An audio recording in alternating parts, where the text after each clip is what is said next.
ஜலகண்டீஸ்வரர் சிவனடியார் திருக்கூட்டத்துடன் சிதம்பரம் கோவிலுக்கு கிழக்கு வாசல் வழியாக மாலை 7:30 மணிக்கு சென்றோம். நடராஜர், பெருமாள், ஸ்படிகலிங்க அபிஷேகம், பள்ளியறை சேவை ஆகியவற்றை தரிசித்தோம். நாங்கள் 69வது திருவாசக முற்றோதலை அங்கே நிகழ்த்த ஆசைப்பட்டோம். இறைவனின் திருவுள்ளம் வேறாக இருந்தது. சிதம்பரம் கோவிலுக்குள் முற்றோதல் நடத்தாமல் வடக்கு வாசலுக்கு வெளியே எங்கே மாணிக்க வாசகர் உட்கார்ந்து கொண்டு சொல்ல இறைவன் நின்று கொண்டு திருவாசகத்தை எழுதினாரோ அந்த கோவிலில் வைத்து திருவாசகம் முற்றோதல் மிகச் சிறப்பாக நடந்தது.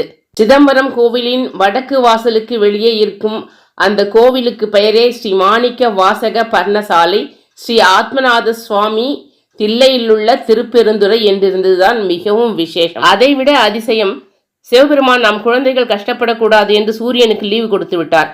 நாங்களும் சூரியனால் சுட்டெரிக்கப்படாமல் திருவாசகத்தை முற்றுமாக சிறப்பாக ஓதி முடித்தோம்.